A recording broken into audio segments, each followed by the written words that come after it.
अभी तक जो मैंने बताया वो आपको समझ में आ गया होगा रफली कि इस पूरे ब्रह्मांड में जो ऊर्जा है वो अर्धनारीश्वर रूप में कण कण में रहती है। उसके बाद जो कण कण में ऊर्जा है वो पोलैरिटी में मैंने बताया था। अर्धनारीश्वर मतलब पोलैरिटी। इसको आप हजार तरीके से समझ सकते हैं, हजार तरीके से बोल सकते हैं कि जैसे स्त्री पुरुष, दिन रात, शुभ लाभ, plus minus, whatever. So these are something Ardhanarishwar form. अब ये जो प्लस माइनस दोनों फॉर्म मैंने बताई थी, इनके बीच में जो शक्ति है उसका नाम है माया। तो आज हम बात करेंगे माया की। और माया जो है पूरे ब्रह्मांड में किस रूप में है, वो है महामाया। मतलब ये जो महामाया है ये किस रूप में रहती है, ये विष्णु भगवान के रूप में रहती है जिसको काल पुरुष बोलते हैं। तो अभी मैं इसको हटा के आपको माया के जो मेन फैक्टर्स है वो आपको समझा देता हूँ। ओके, तो ये मैंने कल बताया था, आपको समझ में आ गया होगा, इसलिए मैंने जस्ट होल्ड करके रखा है कि जो हमारा सूर्य है वो ब्रह्म स्वरूप है, सत्य है, और बाकी जो ग्रह हैं वो इसी से बने हैं। इसको हम, चलो ठीक है, अगले 1 मिनट में माया को हम इसी ड्राइंग से समझ लेते हैं। आज का जो टॉपिक है मैंने बता दिया है कि माया को हमें समझना है। माया के बारे में समझने के लिए एक सेंटेंस याद रखें, ब्रह्म सत्य, ब्रह्म सत्य और जगत मिथ्या। अब ये बात कहने में बहुत आसान है लेकिन इसके पीछे बहुत बड़ा रहस्य है, बहुत बड़ा ज्ञान, नॉलेज और बहुत कुछ समझने के लिए है। कुल मिला के आप इसे अपने सोलर सिस्टम से समझ लें। जब ये ब्रह्मांड में कुछ भी नहीं था, सबसे पहले सूर्य रूपी ऊर्जा एक केंद्र के रूप में, एक बिंदु के रूप में थी। सदाशिव जो भगवान है आदि शिव के रूप में थी, और शक्ति ने शिव के रूप में मैनिफेस्ट किया। उसके बाद वो एनर्जी एक माया के माध्यम से डिस्ट्रीब्यूट हुई, जिसको हम विज्ञान की भाषा में क्या कहते हैं, बिग बैंग थ्योरी। बिग मतलब बड़ा और बैंग मतलब ब्लास्ट। यानी कि ये जो यूनिवर्स बना है ये एक बिंदु से शुरू होकर ब्लास्ट हुआ है, और समझिए कि वो सत्य था। वो बिंदु रूप में एक सूक्ष्म रूप में एक ऊर्जा थी, पूरे स्पेस की एनर्जी थी। वो एनर्जी एक ब्लास्ट हुआ है। ब्लास्ट मतलब प्लस और माइनस दो तरफ ऊर्जा, जो मैंने बताई थी कल अर्धनारीश्वर रूप में, वो निकली। अब उस ऊर्जा के साथ साथ ये जो बाकी के प्लैनेट हैं, आप इसको सोलर सिस्टम से समझे कि सूर्य बाकी के ग्रहों से मिलके बना था। मतलब सूर्य, बुध जो है वो सूर्य का हिस्सा है, शुक्र वो सूर्य का हिस्सा है, पृथ्वी वो सूर्य का हिस्सा है, मंगल सूर्य का हिस्सा है, बृहस्पति शनि सब कुछ सूर्य का ही हिस्सा है। ये बात आप समझ लें कि सूर्य ही सत्य है। सूर्य समझिए कि जो ब्रह्म सत्य के रूप में सूर्य सत्य है, मतलब उसी से सब बना है। अब ये जो बने हैं, ये बाकी जो बन गए ये इसी के रूप में हैं, लेकिन ये एक तरह से इसको बोलेंगे ये माया का रूप है। ओके, अब इस माया को हम 7 चक्रों की भाषा में भी मैं बता देता हूं ताकि इसको बाद में हटा दूंगा। जो हमारा सहस्त्रार चक्र है वो आत्मा का स्वरूप है। आत्मा जो दिखती नहीं है वो सत्य है, और शरीर जो दिखता है वो असत्य है। ऐसे ही हमारा जो जीवन है उसके अंदर जो दिखता है वो सत्य नहीं है, उसके पीछे एक माया है। और इसको बोल सकते हैं कि माया का मतलब है, माया is equal to not that what we see, वो नहीं जो हमें दिखता है। माया का मतलब मिथ्या। ये जो भ्रम है यानी सूर्य सत्य है, बाकी जो ग्रह हैं वो उसी के रूप में हैं। मिथ्या का मतलब है कि उनकी टेंडेंसीज हैं, उनका अलग अलग टेम्परामेंट है, उनकी नेचर है, बिहेवियर है, बहुत सारी चीज़ें जो बताई जाएंगी, जो आप सीखेंगे। ऐसे ही हमारे शरीर के रूप में सहस्त्रार चक्र हमारे जो ब्रह्मरंध्र है वहाँ पे होता है, जो कि शरीर से थोड़ा सा ऊपर होता है, वो सत्य है। उसी से ऊर्जा हमारी चलती है, वही सब कुछ है। तो ये जो पॉइंट है ये सब कुछ है। बाकी जो शरीर है वो उसी का स्वरूप है, उसी का मैनिफेस्टेशन है। तो बाकी के जो चक्र है वो माया का रूप है। अब हम जिंदगी में जो भी देखते हैं सब माया का रूप है। अब उस माया को समझने के लिए हमें महामाया और जो भगवान विष्णु है उनको समझना पड़ेगा। जो क्षीर सागर में जो शैया पर हैं उनका भी एक मतलब है, उसके पीछे बहुत बड़ा लॉजिक है जो हमें समझना होगा। ओके, जैसे कि जो जल होता है, पंच तत्व के अंदर जल सबसे पावरफुल एलिमेंट है, जो हमारे थॉट्स को, वाइब्रेशंस को, भाव को, इस दुनिया की सबसे ज़्यादा ऊर्जा को ट्रांसमिट करता है, एब्जॉर्ब करता है डिफरेंट फॉर्म में। ओके, तो ये चीज़ साइंटिफिकली भी प्रूव्ड है। तो अभी हम आगे बढ़ते हैं, मैं इसको हटा देता हूँ और अभी थोड़ा सा समझते हैं माया के स्वरूप को। और जो बिग बैंग थ्योरी है उससे मैंने आपको बताया है कि बिग बैंग थ्योरी का मतलब है कि स्टार्टिंग में सिर्फ सूर्य के रूप में एक बड़ा प्लैनेट था, जिसको हम सूर्य को तारा बोलते हैं। वो एक्चुअली समझिए कि पूरे ब्रह्मांड की अगर हम बात करें तो पूरा ब्रह्मांड कुछ इसी तरह से था। तो चलिए, काल पुरुष, ओके, काल पुरुष का मतलब है जो माया है वो किस तरह से मैनिफेस्ट है इस ब्रह्मांड में। तो चलिए, अभी आपको बहुत ही सिंपल तरीके से मैं बता देता हूं। सबसे पहले तो जब पहले पूरी जो ऊर्जा थी वो आत्मा के रूप में, अब आप उसको उदाहरण को अपने शरीर से ले सकते हैं। हमारी जो आत्मा है जन्म लेने से पहले वो सूर्य के रूप में, एक ऊर्जा के रूप में, वो अटल सत्य है जो जैसे कि गीता में कहा गया आत्मा के बारे में कि जो जल नहीं सकती, जिसको हवा सुखा नहीं सकती, किसी भी तरह से उसको हम नुकसान नहीं पहुंचा सकते। और इसका जो है ये फिजिकल फॉर्म नहीं है, इसकी मतलब ये दिखती नहीं है, फिजिकल फॉर्म नहीं है। ये जो फॉर्म है ये इनविजिबल है। ओके ओके, आपको मेरी आवाज आ रही होगी, इसलिए मुझे थोड़ा सा चेक करने के लिए तो सबसे पहले मैंने जो बताया कि जो आत्मा है ये आत्मा इनविजिबल है। अब इस इनविजिबल आत्मा के अंदर ही लक्षण होते हैं सभी तीन रूप में। एक तो है, इसको हम यहाँ से भी समझेंगे, जैसे कि आत्मा ब्रह्म सत्य है और हमारी आत्मा जो है तीन फॉर्म में मैनिफेस्ट होती है। नंबर वन, सबसे ऊपर जो है यहाँ पे आएगा सूर्य, चंद्र, और चंद्र की हेल्प करता है बुध, और जो बाकी के प्लैनेट हैं आप समझ सकते हैं कि जो सूर्य की रोशनी है जब एक प्रिज्म पर आती है तो सात रंगों में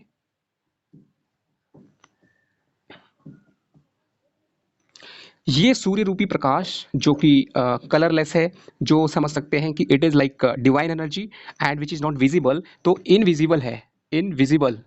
ये ऊर्जा हमारे मन रूपी चंद्रमा रूपी प्रिज्म से माध्यम से जब निकलती है तो ये सात रूप में, अलग अलग रूप में चली जाती है। तो कुल मिला के सूर्य रूपी ऊर्जा चंद्रमा रूपी मन रूपी प्रिज्म से निकलते हुए सात रूपी जो इंद्रधनुष यानी रेनबो फॉर्म में यहाँ पे आ जाती है। अब ये आप समझे कि ये है आत्मा, यहाँ पर है ये है बॉडी, ये है माइंड, ये है सोल। आप इसको अच्छे से समझ ले क्योंकि ये चीज आपको हर जगह पे काम आने वाली है। Atma, body, mind and soul. Soul जो है वो डायरेक्टर है, वो थॉट है, वो ओरिजिनेटर है, वो स्टार्टर है, वो समझिए कि जो प्राइमरी एनर्जी है वो यही है। उसने माया को मैनिफेस्ट किया दिमाग के रूप में। मतलब सत्य क्या है? सूर्य, और असत्य है दिमाग और शरीर, याद रखें। लेकिन ये इसी का ही रूप है। मतलब आत्मा खुद चाहती है अपने आप को एक्सप्लोर करना, अपना अलग अलग क्वालिटीज को एक्सप्लोर करना, तो उसके लिए आत्मा शरीर और दिमाग के रूप में आती है। इसके लिए दिमाग के लिए जो है मन होता है और मन की मदद करने के लिए बुध, इसलिए बुध को हम चंद्रज कहते हैं। चंद्रज का मतलब है जो चंद्रमा से पैदा हुआ। ओके, तो ये याद रखें कि सूर्य ही सत्य है, सूर्य ऊर्जा का कारक है। बाकी के जो प्लैनेट हैं या फिर समझिए कि जो बाकी के ग्रह हैं वो इससे लेते हैं, लेकिन सूर्य राजा की तरह वो खुद कुछ करता नहीं है। ज्योतिष में भी सूर्य जो है most inactive planet, most inactive.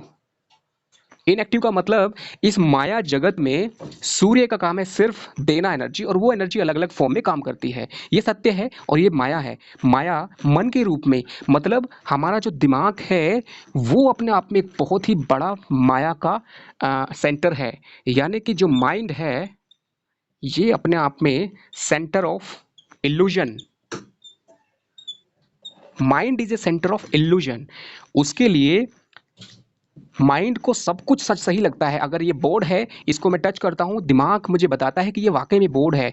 सब कुछ जो हमें दिखता है इस दुनिया में वो सब माया का रूप है। कैसे रूप है उसको मैं शॉर्टकट में बता देता हूँ। जैसे कि कलर, कलर जो है इल्यूजन होता है। ये अलग अलग सिचुएशन में यही कलर अलग अलग दिख सकता है। साइज, जिसको हम बोल सकते हैं कोई चीज़ छोटी है बड़ी है, इस दुनिया में कोई लिमिट नहीं है। साइज हमेशा कंपैरिजन में होती है, छोटी या बड़ी। और इसके अलावा बहुत सारे मिथ फैक्टर्स हैं, मैं आपको इल्यूजन उससे बताऊंगा। तो सबसे पहले आप समझ लें कि जो माइंड है that is centre of illusion. And mind, आत्मा ने क्रिएट किसको किया? माइंड को। और माइंड ने क्रिएट किसको किया? बॉडी को। तो इस चीज़ को थोड़ा सा और मैं अच्छे से, आप इसके नोट्स बना सकते हैं। तो ये आत्मा है, सबसे ऊपर सोल, ये गैसियस फॉर्म में है। Mind, mind work on liquid form, body it is solid. Soul यानी गैसियस फॉर्म, हमारी आत्मा पहले गैसियस फॉर्म में थी, एक थॉट प्रोसेस था, एक प्रारब्ध था, जो कि माइंड यानी चेतना रूप में आता है लिक्विड फॉर्म में, और उसके बाद वही चेतना शरीर का रूप, सॉलिड रूप लेती है। तो ये गैस से लिक्विड, लिक्विड से सॉलिड, ये जो काम है इसको बोलते हैं कंप्रेशन। कंप्रेशन मतलब solidification of gas into liquid and then into solid. It is compression is done by Saturn. Saturn means karma. Karma means prarabdh. Three types of karma, मतलब हमारी आत्मा दिमाग और शरीर रूप में जो आती है, उसके पीछे का फैक्टर है शनि। शनि जो है वो है कर्म का कारक। Shani is equal two factor of Karma. तो शनि को आप कंप्रेसर बोल सकते हैं, यानी कि आपकी ज़िंदगी में बहुत सारे आइडियाज़ आते हैं, लेकिन आप चाहते हैं कि वो फलित हो, वो काम हो, वो सक्सेस हो। आपके दिमाग में कुछ भी आइडिया है, लेकिन वो सिर्फ दिमाग में है और उसको आपको सॉलिड बनाना है, तो आपको इसमें मदद करेगा शनि। शनि कर्म प्रधान है, वो कंप्रेसर है। वो जैसे कि एक फ्रिज के अंदर कोई भी गैस को शनि रूपी कंप्रेसर लिक्विड फॉर्म में कन्वर्ट कर देता है, और यही सॉलिडिफिकेशन जो है शनि से होता है। तो शनि का मतलब है फैक्टर ऑफ कर्मा। ओके, सो ये बहुत इंपॉर्टेंट है कि आप एक एक करके बीच बीच में सभी प्लैनेट्स का जो नेचर है वो आप समझते रहेंगे। अभी याद रखें कि इस पूरे ब्रह्मांड में आत्मा कण कण में है, यानी कि चेतना, इसको आप चेतना समझें। ये चेतना हर कण में तीन फॉर्म में है, जैसे कि ये है ऊपर इनविजिबल, ये है विजिबल,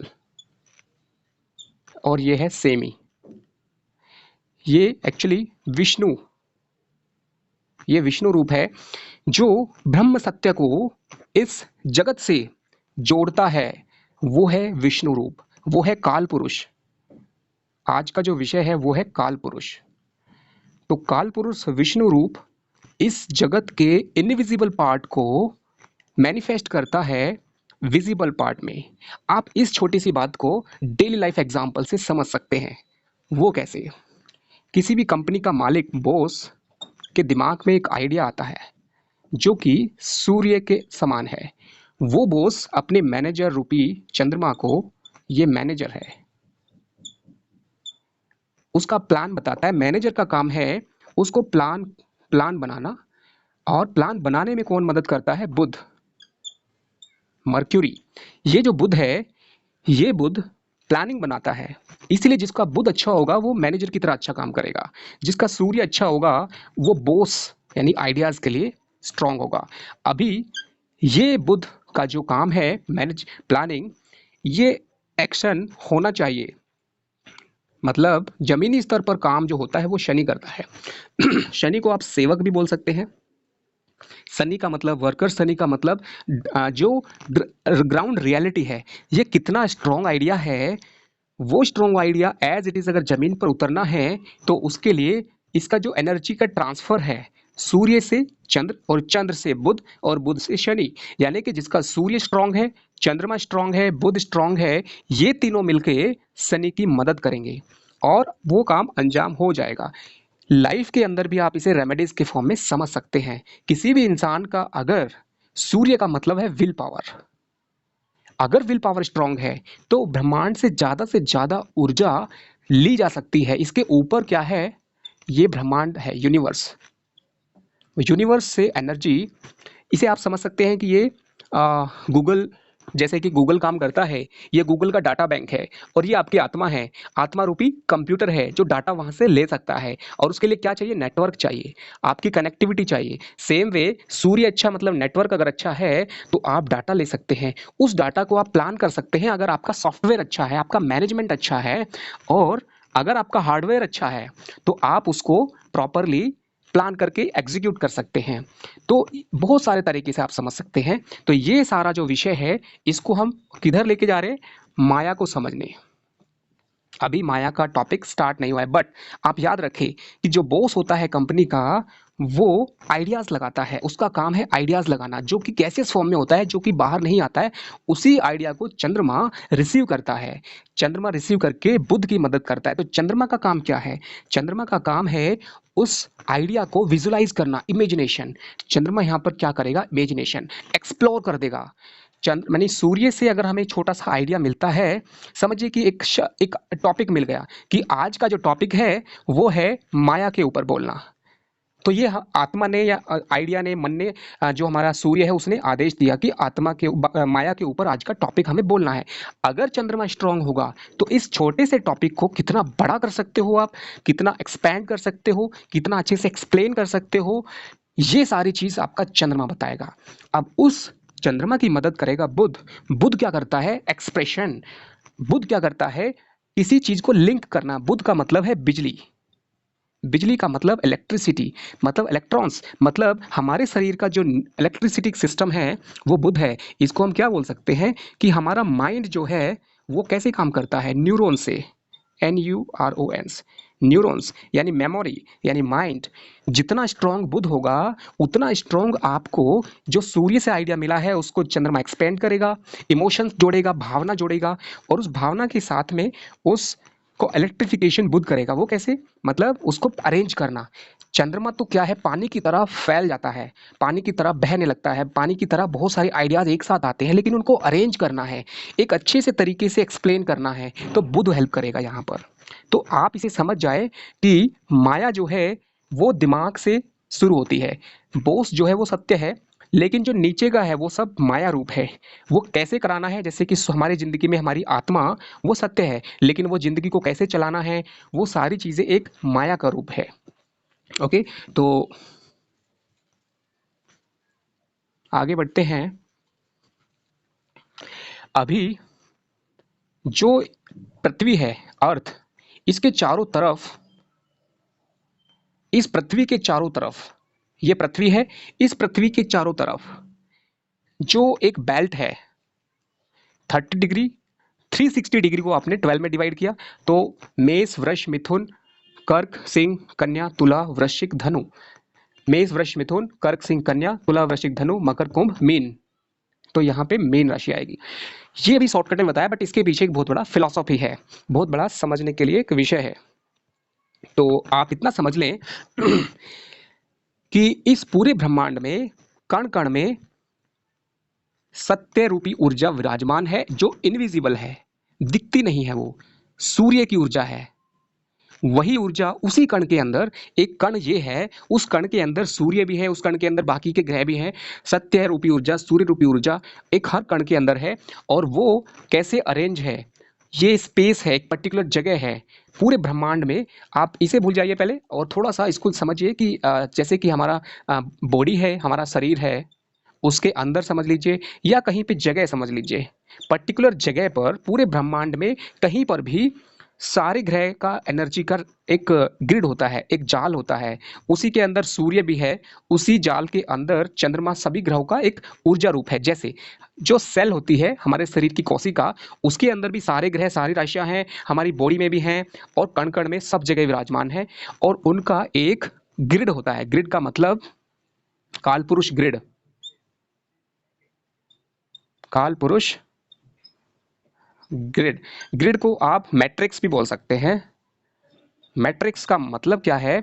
एक जाल है, एक पैटर्न है, एक डिजाइन है, जो काल पुरुष के रूप में, यानी कि काल पुरुष क्या है?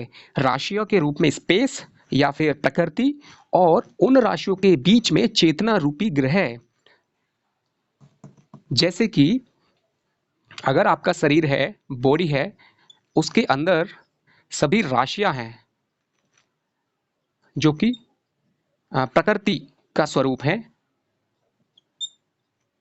और उसी बॉडी के अंदर जो हर कण में प्रकृति के साथ साथ हर कण में ग्रहों का जो प्रभाव है, एक चेतना है, वो पुरुष रूप में है। पुरुष का मतलब है जो एक सोच है, थॉट है। तो इतना समझ लें कि हमारे शरीर की हर कोशिका में, जैसे कि आप इतना समझ लें जैसे हमारा बॉडी का कोई भी ऑर्गन है, आइज़ हैं, आइज़ के अंदर की जो सेल हैं, कोशिकाएं हैं, उसके अंदर भी एक चेतना होती है। हम जो खाना खाते हैं, वो खाना, अगर समझिए कि हमने खाना खाया और ग्रास नली से वो जाता है और यहाँ पे स्टोमक है, तो स्टोमक के अंदर भी जो खाना डाइजेस्ट होता है, वहाँ पर भी चेतना है। ये चेतना क्या है? ये सूर्य रूपी ब्रह्म ऊर्जा है, सूर्य। यानी कि हम जो खाते हैं कुछ भी, उसमें सूर्य रूपी ब्रह्म चेतना है। अब वो चेतना के साथ साथ बाकी के ग्रह भी उसी फॉर्म में है, जैसा कि उस इंसान की कुंडली के अकॉर्डिंग एक डिजाइन है, एक पैटर्न है। तो बाकी के सारे ग्रह हर कोशिका में रहेंगे और वो अपना फंक्शन करते हैं। शरीर को जो बीमारी आती है, शरीर में जो प्रॉब्लम होती है, अच्छा जो भी होता है, अच्छा बुरा, वो सब उसी पैटर्न से होता है। अब उस पैटर्न को काल पुरुष कहते हैं। ये पैटर्न पूरे ब्रह्मांड में भी है, ये पैटर्न शरीर में है, ये पैटर्न कण कण में है। एक बात आप समझ लें कि लास्ट 5 मिनट्स, उसके बाद हम अगला सेशन में बताएंगे बाकी। जो काल पुरुष का, जो काल पुरुष है, वो सिर्फ ब्रह्मांड में राशियों के रूप में नहीं है, विष्णु के रूप में, बल्कि वो कण कण में है, वो शरीर में है, वो हर जगह पे है, उसका एक पैटर्न है। लेकिन हमें इस चीज को यूनिवर्स से समझना है। तो यूनिवर्स से समझने के लिए पृथ्वी है, पृथ्वी के चारों तरफ एक बेल्ट है, और ये जो बेल्ट है, ये 2 डायमेंशनल नहीं है। ये जो बेल्ट है, this is something 3 dimensional. 3 dimensional का मतलब क्या है कि पृथ्वी अगर गोल है, एक स्फेयर है, earth is not a 2D, it's a 3D, and it is a that sphere. So एक समझिए कि एक अंडा है, एक इग है, इस अंडे के अंदर केंद्र में, या समझिए एक आम है, उसकी एक गुठली है, वो पृथ्वी है। और बाकी जो उसकी जो ऐसे अगर हमने उसको पीस किए काट के, तो हर पीस, यानी कि इस 30 डिग्री का जो एक पीस निकल के आएगा, ये पूरा, मतलब इसमें ऐसा नहीं कि सिर्फ यहाँ पे मेष राशि है। यहाँ पे ये कैसे बनती है मेष राशि? इसके अंदर हेवनली बॉडीज होती हैं अलग अलग शेप में, लेकिन अगर उनको एक साइड से आप देखोगे तो वो एक शेप बनती है। जैसे कि मेष राशि है, तो मेष राशि की एक शेप बनती है, मतलब एक एनिमल शेप बनती है, जो अभी मैं नहीं बना सकता हूँ, बट याद रखें कि हर एक राशि की एक शेप बनती है। वो कैसे बनती है? ये अर्थ है, ये एक समझिए कि आम है, उस आम के अंदर एक गुठली है जो पृथ्वी है, अर्थ है, और इसकी हमने ऐसे एक छोटा सा एक साइड से पीस निकाला, अंदर से पूरा साइड से 30 डिग्री पे। और ये 30 डिग्री पे इस आम की गुठली के जो इस जो गूदा है, ये जो यहाँ पे फ्लैश पार्ट है, इस पार्ट के अंदर यहाँ पर समझिए कि पुरुष रूप में ग्रहों का एक हेवनली पिंड है, मतलब हेवनली बॉडीज हैं। वो बॉडीज इस तरह से अरेंज है अलग अलग शेप में, कि अगर उनको इधर से देखते हैं तो एक डिज़ाइन बनता है, उस डिज़ाइन का जो नाम है मेष है। ऐसे ही डिज़ाइन सभी जगह पर बनते हैं, सभी राशियों के। ओके, तो इसको और डिटेल में